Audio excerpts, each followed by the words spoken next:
வணக்கம் நண்பர்களே. நம்ம டிஸ்க்ளைமர் எடுத்துக்கிறோம். நம்ம ஆத்தரைஸ்டு அட்வைசரோ, புரோக்கரோ, ரிசர்ச் அனாலிசிஸ்டோ கிடையாது. நம்ம இங்க பேசக்கூடியது எல்லாமே தகவலா மாத்திரமே பார்க்கப்பட வேண்டும். இது யாருக்கும் முதலீடு சம்பந்தமாகவோ, பங்குகள வாங்கவோ, விற்கவோ நம்ம எந்த ஆலோசனையும் கொடுக்கப்படல. எல்லா தொழில்லயும் ரிஸ்க் இருக்கும். ரிஸ்க்க புரிஞ்சுட்டு எச்சரிக்கையோட தொழில் செய்யும்போது எல்லாமே நல்லா இருக்கும். நம்மள ஆதரிக்கிற அனைத்து நல்ல உள்ளங்களுக்கும் நன்றி. வளமுடன் வாழ்க.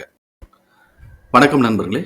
நம்ம ஆனுவலைஸ்டு அனாலிசிஸ் பார்த்துட்டு வரோம். அந்த வரிசையில இப்ப நம்ம பார்க்கக்கூடியது அலிஜியன். ALLE. இப்ப இவங்களுடைய கீ ஸ்டாட்டிஸ்டிக்ஸ பார்ப்போம். அதுல வேல்யூவேஷன பார்க்கும்போது PE 20.05 இருக்கு. இது நம்மள பொறுத்த வரைக்கும் கொஞ்சம் எக்ஸ்பென்சிவ் வேல்யூவேஷன நோக்கி போய்க்கிட்டு இருக்கிறாங்க. ஆனா இன்னும் எக்ஸ்பென்சிவ் வேல்யூவேஷனா மாறல. PE பொறுத்த வரைக்கும் 7.16 இருக்கு. நம்மளுடைய லிமிட் 5 வச்சிருப்போம். இப்ப அதை தாண்டி இவங்க எக்ஸ்பென்சிவ் வேல்யூவேஷனா இருக்கிறாங்க. ஒன்ஸ் வந்து எய்தர் PEO இல்லாட்டி PBO எக்ஸ்பென்சிவ் வேல்யூவேஷனா வந்துருச்சு அப்படின்னு சொன்னாலே EPS ஓட TTM லெவல் ஸ்டாக்னேட் ஆச்சுனாலோ இல்ல டிக்ரீஸ் ஆச்சுனாலோ இது வந்து கொஞ்சம் கரெக்ஷன் லீட் எடுக்கிறதுக்கான நல்ல கரெக்ஷன் லீட் எடுக்கிறதுக்கான வாய்ப்பு இருக்குங்கிறது நம்மளுடைய புரிதல். இவங்களை பொறுத்த வரைக்கும் ஹை ப்ராஃபிட்டபிலிட்டி பொசிஷன் மெயின்டைன் பண்றாங்க, ஹை லிக்விடிட்டி பொசிஷன் மெயின்டைன் பண்றாங்க. பட் சால்வன்சி பொசிஷன்ல வரும்போது டெப்ட் டு ஈக்விட்டி 1.43 மெயின்டைன் பண்றாங்க. இந்த 1.43ங்கிறது பியாண்ட் டாலரன்ஸ். தியரட்டிக்கல் லிமிட்டுங்கிறது 0.5 நம்ம சொல்லுவோம். அதை தாண்டி போச்சுனாலே டாலரன்ஸ். இது பியாண்ட் டாலரன்ஸ்குள்ள இருக்குங்கிறது நம்மளுடைய பார்வை.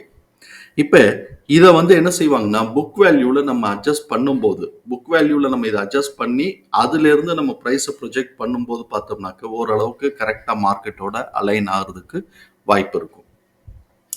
இப்ப இங்க இவங்களுடைய EPS தகவல்கள் எல்லாத்தையும் தூக்கி நம்மளுடைய எக்ஸல் ஃபார்மேட்ல நம்ம போட்டோம். இங்க நம்ம முக்கியமா கவனிக்க வேண்டியது அவங்க அந்த புக் வேல்யூ ரேஷியோ நம்ம வந்து இங்க அட்ஜஸ்ட் பண்ணிட்டோம். அட்ஜஸ்ட் பண்ணினதுக்கு பிறகு நமக்கு கிடைக்கக்கூடிய புக் வேல்யூ 15 ரூபான்னு கிடைக்குது. ஃபேர் பிரைஸ் 48 ரூபா, கரண்ட் பிரைஸ் 122 ரூபான்னு போயிட்டு இருக்கு. ஃபேர் பிரைஸும் கரண்ட் பிரைஸோட ரேஷியோ பார்த்தோம் அப்படின்னு சொன்னா 2.54 இருக்கு. இது நம்மளை பொறுத்த வரைக்கும் எக்ஸ்பென்சிவ் தான். சப்சிக்வெண்டா இந்த கம்பெனிக்கு பிசினஸ் growth-ம் சரி, பெர்ஃபார்மன்ஸஸும் சரி ரொம்ப பாசிட்டிவா போயிடுச்சு அப்படின்னு சொன்னாக்க இதுல இருந்து கூட கொஞ்சம் இன்னும் ஒரு 4 பாயிண்ட் வர்ற வரைக்கும் ரேஷியோ வந்து 0.4 வர்ற வரைக்கும் நம்ம எதிர்பார்க்கலாம். பட் அது கொஞ்சம் ஸ்டாக்னேட் ஆச்சு அப்படின்னு சொன்னா கீழே 1.5க்கு கீழே இறங்கினாலும் ஆச்சரியப்படுறதுக்கு இல்லை. இவங்களுடைய EPS உடைய TTM 6.85 இருக்கு. அதோட ஆவரேஜ்னு பார்க்கும்போது 1.71. இங்க நம்மளுடைய இன்ஃபரன்ஸ் என்ன அப்படின்னு சொன்னாக்க நெக்ஸ்ட் குவார்டருக்கு எக்ஸிட் ஆக போறது 1.41. அப்ப 1.41 காட்டிலும் இந்த ஆவரேஜ்ங்கிறது ஒரு 30 பைசா கூட இருக்கிறதுனால இது ஒரு அட்வான்டேஜ். அதே சமயத்துல லாஸ்ட் ப்ரீவியஸ் குவார்டர் வந்து 1.66 எடுத்திருக்கிறாங்க. அதை காட்டிலும் இது ஒரு 5 பைசா கூட இருக்கிறதுனால அதுவும் நமக்கு அட்வான்டேஜ். அதனால இது நாள் வரைக்கும் வந்திருக்கக்கூடிய கரெக்ஷனை கொஞ்சமா அப்படியே ஸ்டாப் பண்ணிட்டு இது ஒரு சைடு வேஸ்லயே மூவ் ஆகுறதுக்கான வாய்ப்புகள் இருக்கும். அடுத்த குவார்டரோட ஆக்சுவல் ரிசல்ட் இதை காட்டிலும் பீட் பண்ணி கூட எடுத்துட்டாங்க அப்படின்னு சொன்னா மேல உடைச்சு மேல புல்லிஷ் ஆகுறதுக்கான வாய்ப்புகள் இருக்கும். அப்படி இல்லாம இவங்களுடைய பெர்ஃபார்மன்சஸ் புவர் ஆயிருச்சு, இந்த ஆவரேஜ் எஸ்டிமேஷனை காட்டிலும் கம்மியாயிருச்சு, அதே மாதிரி எக்ஸிட் ஆக போறதை காட்டிலும் ஈக்குவலாவோ கம்மியாவோ ஆச்சு அப்படின்னு சொன்னா கரெக்ஷனை லீட் பண்றதுக்கு வாய்ப்பு இருக்குங்கிறத நம்ம புரிதலுக்குள்ள வச்சுக்குவோம். எனிவே இந்த ஆவரேஜ் எஸ்டிமேஷனையே நம்ம வச்சுட்டு EPS உடைய TTM நம்ம ப்ரொஜெக்ட் பண்ணும்போது நமக்கு நார்மல் ட்ரேடிங் பிஹேவியர்ல இதோடைய புல்லிஷ் ட்ரெண்ட்ல இதோடைய பிரைஸ் ரேஞ்சுங்கிறது 68 ரூபாயில இருந்து 97 ரூபா. அதே இது இவங்க பெரிஸ் ட்ரெண்டுக்கு வரும்போது 58ல சப்போர்ட் எடுக்காம அதை கீழே உடைச்சிட்டாங்க அப்படின்னு சொன்னாக்க இங்க 58க்கும் இந்த 37க்கும் நமக்கு ஒரு மிட் பாயிண்ட் போடணும். கிட்டத்தட்ட ஒரு 20 ரூபான்னு வச்சுக்குவோம். 20 ரூபான்னா கிட்டத்தட்ட ஒரு 47 ரூபாயை கீழே உடைச்சு டவுன் ட்ரெண்ட் ஃபார்ம் ஆனாங்க அப்படின்னு சொன்னா பெரிஸ் ட்ரெண்டுக்குள்ள வந்துடும். அப்படி பெரிஸ் ட்ரெண்டுக்குள்ள வந்துச்சுன்னா 38 ரூபாயில இருந்து 28 ரூபா இதோடைய பிரைஸ் ரேஞ்சா இருக்கிறதுக்கு வாய்ப்பு இருக்கும். ஆனா இப்ப இவன் புல்லிஷ் ட்ரெண்டுக்குள்ள தான் இருக்கிறான்.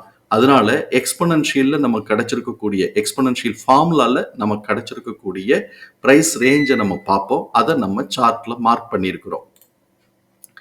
இப்ப நமக்கு வந்து நான் கீழே S1ல இருந்து மேல R2 வரைக்கும் நான் மார்க் பண்ணியிருக்கிறேன். முதல்ல மார்க் பண்ணியிருக்கக்கூடிய பிரைஸை வந்து ஓவர் வியூ பார்த்துடலாம்.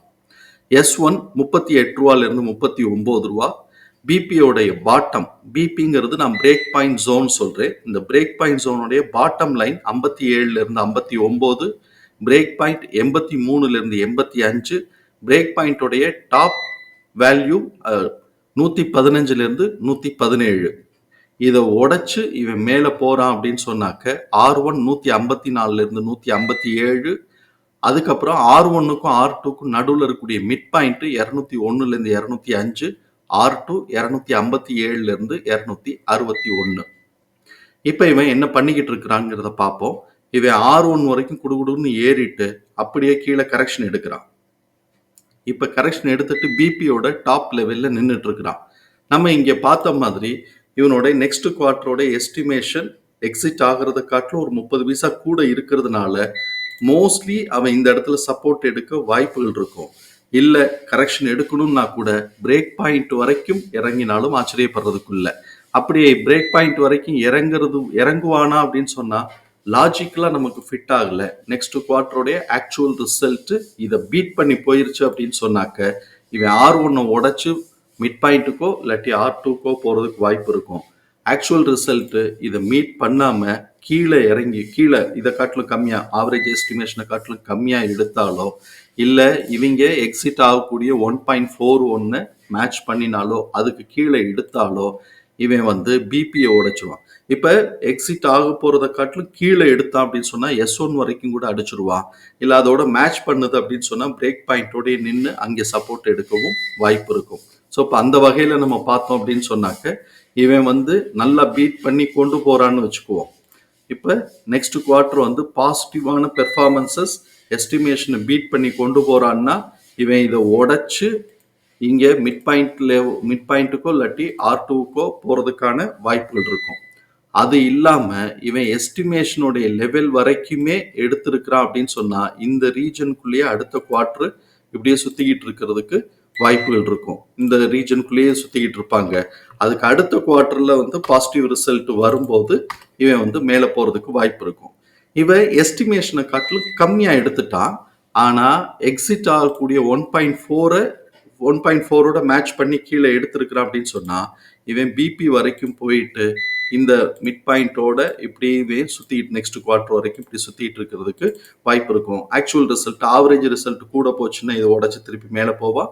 ஆக்சுவல் ரிசல்ட் நல்லா வந்துச்சு அப்படின்னு சொன்னாக்க மேல போவான். சரி, அவன் இதை காட்டிலும் கம்மியா எடுத்துட்டான். அதை எக்ஸிட் ஆக போறத இந்த 1.41 காட்டிலும் கம்மியா எடுத்துட்டான் அப்படின்னு சொன்னாக்க அங்கிருந்து பிபியை உடைச்சு பிபி பாட்டமையும் உடைச்சு இப்படி பேத் செட் ஆயிட்டு S1 வரைக்கும் வந்தாலும் ஆச்சரியப்படுறதுக்கு இல்லை இப்படிங்கிறது நம்மளுடைய பார்வை. தகவல் பயனுள்ளதா இருக்கும் நம்புறேன். தகவல் பயனுள்ளதா இருந்ததுன்னா சங்கருக்கு ரொம்ப சந்தோஷம். நம்மளை ஆதரிக்கிற அனைத்து நல்ல உள்ளங்களுக்கும் நன்றி. வளமுடன் வாழ்க. நன்றி நண்பர்களே.